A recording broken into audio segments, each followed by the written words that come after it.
અને હવે સમાચારો જોઈશું વિગતવાર. એક મહત્વના સમાચાર. ભાજપ પાર્લામેન્ટરી બોર્ડના બેઠકમાં કેટલાક મોટા નિર્ણયો લેવામાં આવ્યા છે. 60 વર્ષથી વધુના ઉંમરના નેતાઓને ટિકિટ નહીં મળે. 3 ટર્મથી સતત ચૂંટણી લડતા ઉમેદવારોની ટિકિટ પણ કપાશે. સરકાર કે સંગઠનના પદાધિકારીના પરિવારજનોને પણ ટિકિટ નહીં આપવામાં આવે.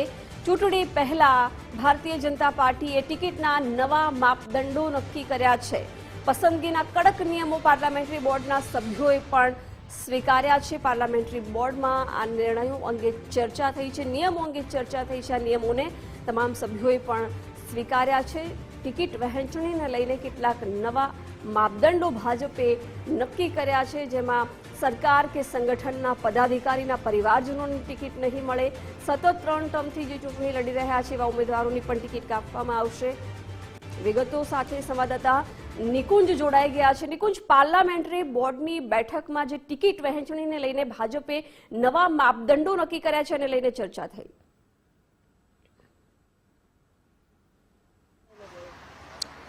જે પાર્લામેન્ટરી બોર્ડની બેઠક શરૂ થતાની સાથે જ પહેલા કલાકની અંદર એ મુદ્દાને લઈને ચર્ચા થઈ કે જે ક્રાઇટેરિયા ઉમેદવાર પસંદગીની પ્રક્રિયાને લઈને પાછલા પ્રદેશ પ્રમુખે જે અનુસર્યા હતા તેને કન્ટિન્યુ રાખવા કે નહીં. આજે મળેલી પાર્લામેન્ટરી બોર્ડની બેઠકની અંદર એક ક્રાઇટેરિયાને લઈને ચર્ચા થયા બાદ તમામ એ નિયમોને બહાલી આપવામાં આવી છે, તેને સ્વીકારવામાં આવ્યા છે કે જે પાછલા ટર્મની અંદર પણ ઉપયોગમાં લેવાયા હતા. એટલે કે જો 60 વર્ષ કરતા વધુ કોઈ દાવેદારની ઉંમર છે તો તેને ટિકિટ નહીં આપવામાં આવે. 60 વર્ષ કરતા નીચેના જે પણ ઉમેદવાર છે તેને ટિકિટ અપાશે. તે પહેલો નિયમ પાર્લામેન્ટરી બોર્ડે સ્વીકાર્યો છે. બીજો નિયમ, સંગઠન અથવા સરકારની અંદર કોઈ હોદ્દેદાર છે, કોઈ પદ ઉપર છે તો તેમના પરિવારને ટિકિટ નહીં આપવામાં આવે. પરિવારમાંથી એક જ હોદ્દેદાર રહી શકશે. તેમના સગા સંબંધીઓ એટલે કે જિલ્લા પ્રમુખ હોય, તાલુકા પંચાયતના પ્રમુખ હોય અથવા તો મહામંત્રી હોય, સંગઠનની અંદર હોય, ધારાસભ્યો હોય, મંત્રી હોય તો તેમના પરિવારમાંથી કોઈને ટિકિટ નહીં અપાય. તે બાબત પણ પાર્લામેન્ટરીની અંદર સ્વીકારવામાં આવી છે.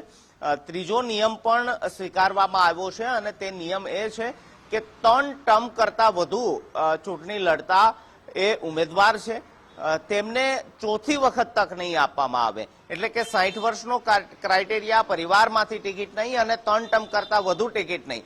આ 3 ક્રાઇટેરિયા અલગ અલગ રીતે પાર્લામેન્ટરી બેઠક શરૂ થાય તે પહેલા ચર્ચાઈ રહ્યા હતા, પરંતુ આજે મળેલી આ પાર્લામેન્ટરી બોર્ડની બેઠકની અંદર તે મુદ્દાને લઈને ચર્ચા થઈ છે અને આ મુદ્દા સ્વીકારવામાં આવ્યા છે. આ ક્રાઇટેરિયાના આધારે ઉમેદવાર પસંદ થશે.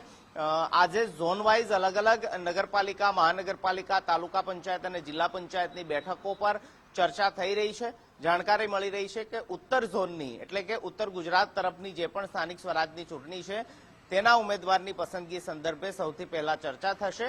ત્યારબાદ ઝોન વાઇઝ તબક્કાવાર અલગ અલગ જે ઝોનની અંદર આવતી સંસ્થાઓ છે તેના સંદર્ભે ચર્ચા થશે અને ઉમેદવારો પર આખરી મોહર પાર્લામેન્ટરી બોર્ડની અંદર લગાવવામાં આવશે. પાર્લામેન્ટરી બોર્ડ શરૂ થઈ લગભગ 2 કલાક જેટલો સમય થઈ ચૂક્યો છે અને અલગ અલગ મુદ્દાઓને લઈને ઉમેદવાર પસંદગી સંદર્ભે આ ચૂંટણી સમિતિની બેઠકમાં ચર્ચા થઈ રહી છે. જી નિકુંજ, આભાર જાણકારી માટે.